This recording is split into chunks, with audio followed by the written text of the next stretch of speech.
Today I'm with Dane Secor, who's a librarian at the Blue Ridge Library, and we're going to learn a little bit about the library from Dane. Dane, let's start here. What do you do at Blue Ridge? What is your position exactly? So there's three major areas kind of where librarians at Blue Ridge exist.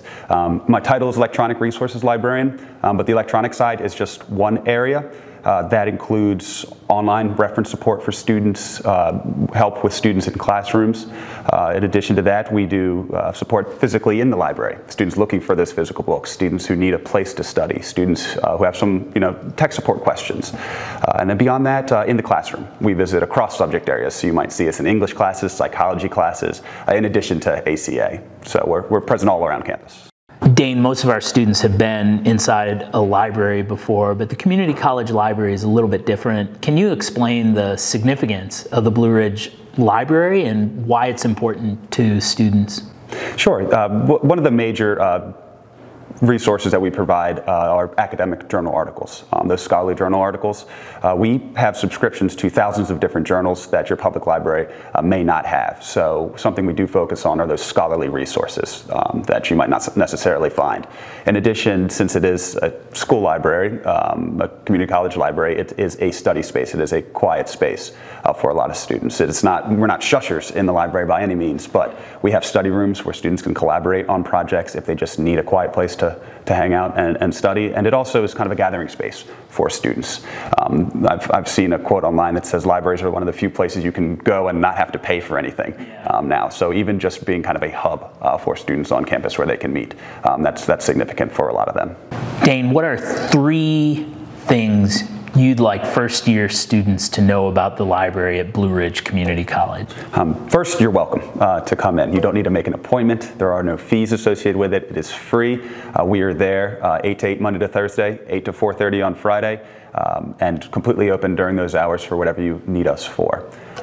Especially internet access. That would be another resource. Especially, the further you get from town, the internet connection gets a little spottier as you get out there. We have Wi-Fi hotspots that students can check out and take home, and we have laptops that students can check out if they have issues with technology access at home. So that's another major useful resource for students. Finally, our textbook reserves. Textbooks are constantly coming out with new editions, and they're very expensive, but we do have a selection of textbooks behind the counter. So if your textbook is sold out, or you're waiting for it to arrive, you can stop by the library and use one of our textbooks in the library, or we can get books sent from other community colleges around the state to our library. So just because we don't have it in our library doesn't mean we can't get it for you. Nice. Thanks, Dane.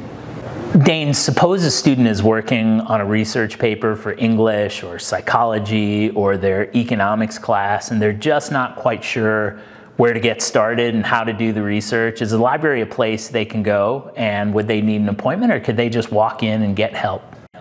They can just walk in and get help. The great part about library and librarians, don't want to pat myself on the back here too much, but Google will give you 100,000 answers. A librarian will give you the right answer, or the right resource that can get you that answer. Beyond just taking them to a section in the library, we have LibGuides online that are guides to specific subject areas. And you can find those on the library homepage, but we could also point a student there and show them how to navigate to that page. And from that page, they can jump off to all kinds of different subject-specific resources. So we provide a valuable service for students in pointing them to the right resource when Google will just give them a huge bucket of resources that they'll have to sift through. We can find those authoritative resources that they need for their academic research.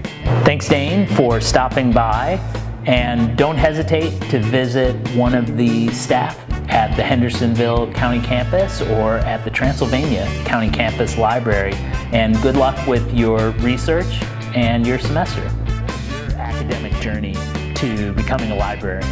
So I started down a journalism path as an undergrad in the early 2000s. And at that point, journalism was rapidly changing. I was kind of in a limbo period, but I really liked the research side of things. I liked investigating the story more than I liked writing and editing the story.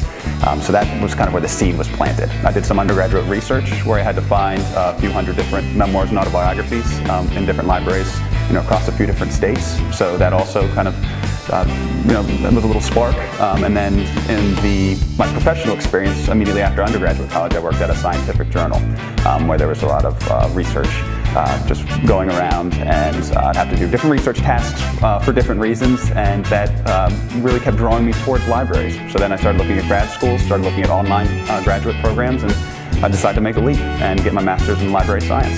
And then from there, I was living in a city and didn't want to, so we moved to Asheville and started working at Blue Ridge. Thanks, Dane. Really appreciate you coming by today. And don't hesitate to stop by the library.